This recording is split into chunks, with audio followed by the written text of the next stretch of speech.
Jak namontovat stěnu na nářadí? Pro montáž stěny na nářadí budete potřebovat šrouby, hmoždinky, vrtačku a šroubovák. Pro optimální nosnost stěny na nářadí je vhodné připevnit každý z panelů 4 šrouby. V prvním kroku si tužkou vyznačíme místa, kde budeme vrtat díry.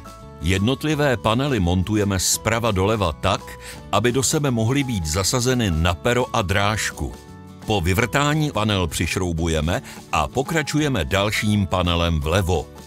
Po osazení všech panelů zavěsíme jednotlivé boxy a držáky do drážek panelů.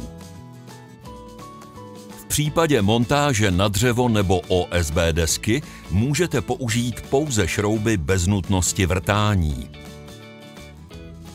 Kompletní sortiment stěn na nářadí a příslušenství naleznete na www.mistrdomu.cz.